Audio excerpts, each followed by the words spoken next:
En el estudio de la TC Radio, José Luis Parra, director ejecutivo del Observatorio Estratégico de la Alianza del Pacífico de la Universidad Católica. José Luis, muchísimas gracias por la gentileza de estar acá. Muy buenos días. Muy buenos días, Iván. Un gusto estar acá contigo esta mañana. Alianza del Pacífico, que tuvo elecciones de segunda vuelta ayer en Colombia y que tiene elecciones en 2 semanas más en México. Eso es correcto. Así tenemos dos temas para hablar. Es interesante lo de Colombia porque desde fuera miramos el tema del acuerdo con las FARC como muy importante, pero probablemente fue mucho más importante lo de la corrupción, internamente hablando, el tema de la corrupción como un tema de campaña en Colombia, ¿no?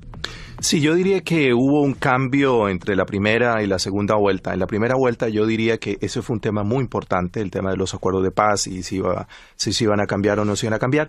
Pero después de que ocurre la segunda vuelta, que se hace un reacomodo de las fuerzas políticas muy importante, en donde tanto de izquierda, de derecha, de centro apoyan a los dos candidatos, yo diría que el tema de la corrupción y lo que se llama el fajarcismo, o sea, todos los temas que Fajardo puso sobre la mesa, como el tema de la educación, como el tema de la corrupción. Fajardo, el otro de los candidatos. El otro de los candidatos, Sergio Fajardo, el que no pasó a segunda vuelta, digamos, ¿no? Salió tercero, muy cercano a Petro. Entonces yo diría que esos temas fueron los que comenzaron a mandar a regir la agenda, porque lo que se quería era captar esos votos. Es interesante, porque no es tan obvio que el que sale tercero sea capaz de cambiar la agenda a ese nivel, digamos. Eso es correcto. Ese es el fenómeno. Hoy estamos viendo el fenómeno de la izquierda, que por primera vez tiene 8 millones de votos, pero sin embargo yo diría que nos olvidamos que hace 3 semanas atrás lo que estábamos hablando era del centro y de lo que logró Fajardo al colocarse, digamos, en la mitad del espectro político, unir gente de la izquierda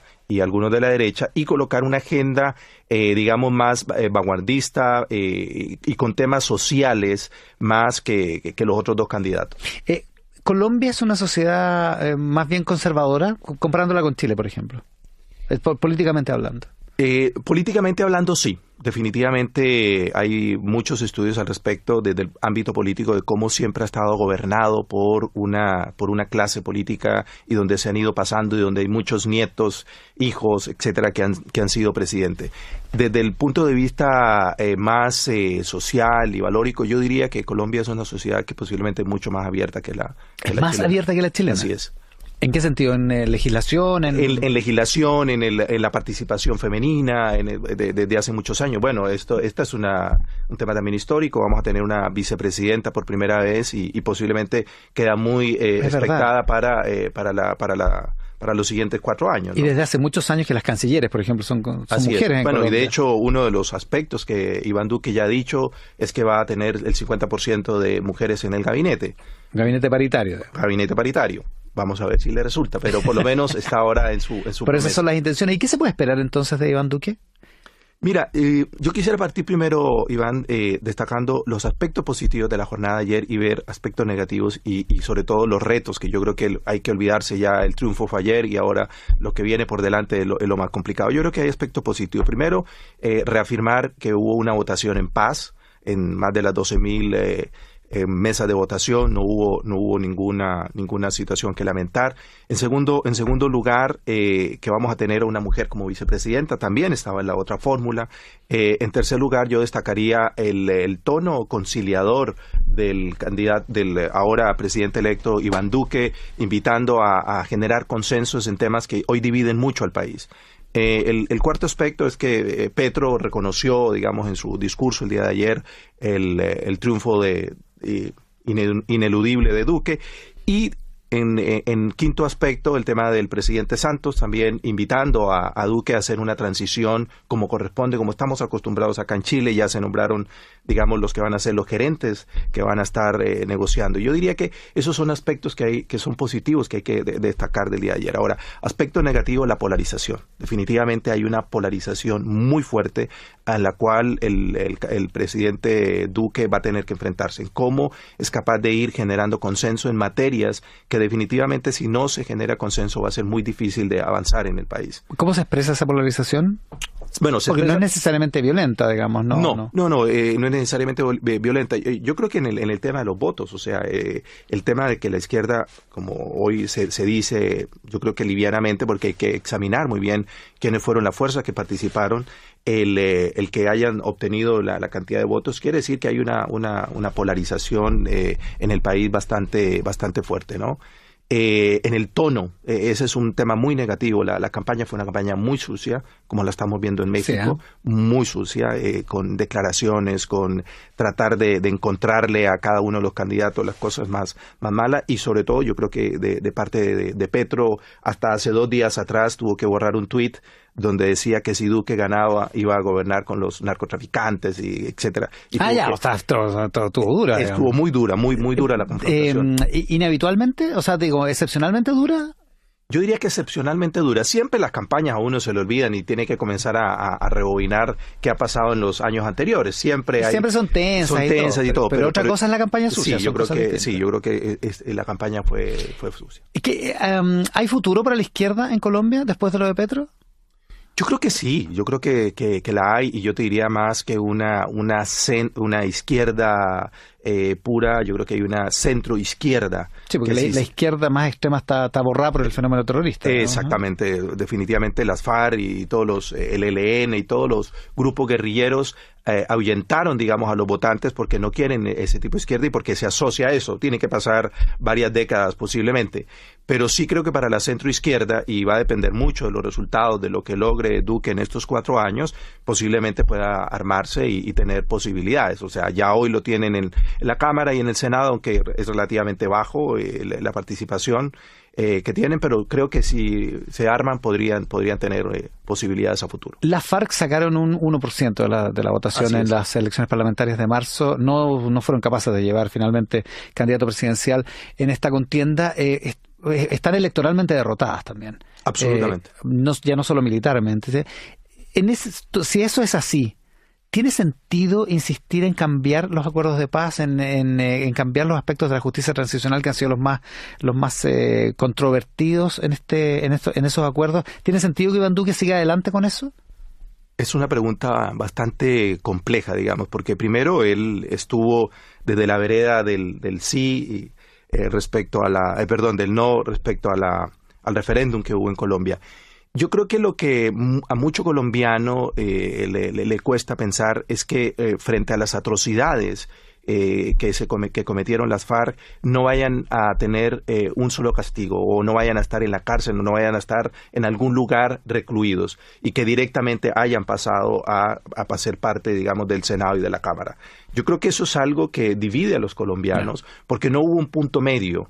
O sea, yo creo que se entiende que en un proceso de negociación tienen que ceder ambas partes, y tenía que cederse para llegar al acuerdo de paz. Para que tuvieran participación política. Lo cual es muy importante, pero se pasaron de rosca. Se pasaron. Pero en segundo lugar, lo que ha pasado en estos 2 años es que ha habido mucho incumplimiento de parte de ellos. No entregaron las armas, no entregaron el dinero, no dieron las rutas del narcotráfico. El narcotráfico creció tremendamente, las tierras cultivables con cocaína, digamos, durante el proceso que se estuvo negociando. Entonces, lo que la gente siente es que ellos también han faltado a esto.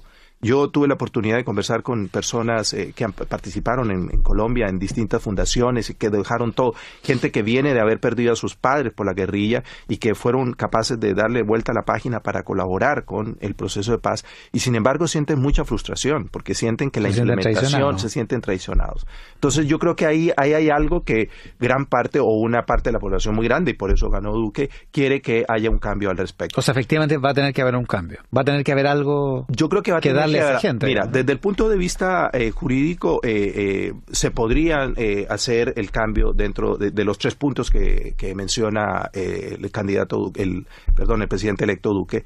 Sin embargo, desde el punto de vista social es muy complejo. Es muy complejo lograrlo porque hoy las ciudadanías, ustedes saben que muchas veces las cosas se votan en las cámaras, pero la ciudadanía sale a la calle y esto se va para atrás. Entonces, yo creo que Timochenko lo ha dicho, que está dispuesto al diálogo, a conversar con Duque, lo cual yo creo que es una muy buena señal. Entonces, yo creo que no se va a llegar posiblemente a la propuesta que tiene el presidente Duque, pero posiblemente sí va a haber un cambio dentro de esos 3 aspectos. O sea, podemos esperar diálogo y modificaciones a los... Diálogo y modificación. José Luis Parras, director ejecutivo del Observatorio Estratégico de la Alianza del Pacífico de la Universidad Católica, como decíamos, y vamos a tener que invitarte de nuevo porque en 2 semanas más hay elecciones en México. Eso es correcto.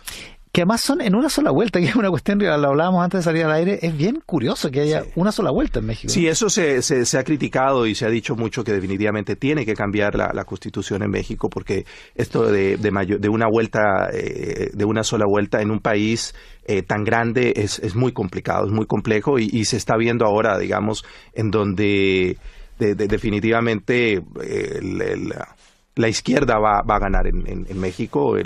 El candidato, no hay duda, ¿no? Sí, yo creo que no hay duda, Manuel López Obrador, en todas las encuestas y en todo, y en el ambiente. Yo he estado yendo particularmente a México durante este año y conversa uno con distintos actores, tanto de la calle como políticos, etcétera, y definitivamente, y dentro del mismo gobierno de Peña Nieto, del gobierno del presidente Peña Nieto, y la sensación es que definitivamente Manuel López Obrador va a ganar por encima de todo. ¿Y qué va a pasar entonces con el triunfo de Manuel López Obrador?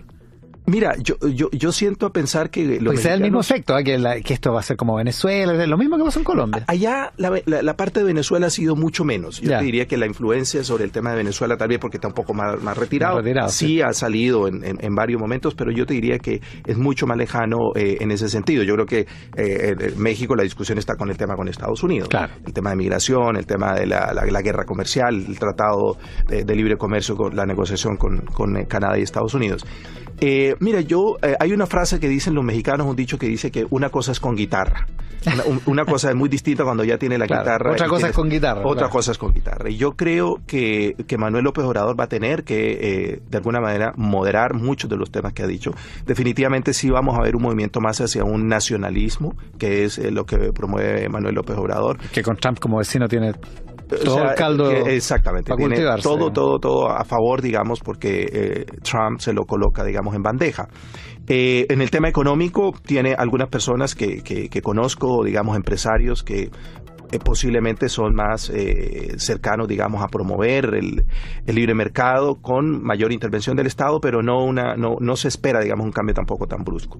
Así que yo digo, hay mucha expectativa desde el punto de vista de los mercados muy nerviosos, y vemos cómo el dólar se ha estado moviendo en las últimas 2 semanas, y te digo, son muchas variables las que va a tener que enfrentar México en el futuro cercano. Te invitamos en un par de semanas, después del 1 de julio. Muchísimas gracias. José Luis Parra, director ejecutivo del Observatorio Estratégico de la Alianza del Pacífico de la Universidad Católica, hablando sobre Colombia, anticipando lo que va a ocurrir el 1 de julio, que es para nosotros un fin de semana largo, pero es el día de la elección en México. Muchas gracias, José Luis, por la gentileza. Muchas gracias, Iván, por la invitación. Buenos días. Buenos días. Nuevo Tele 13 Radio Podcast. Lo que hay que escuchar.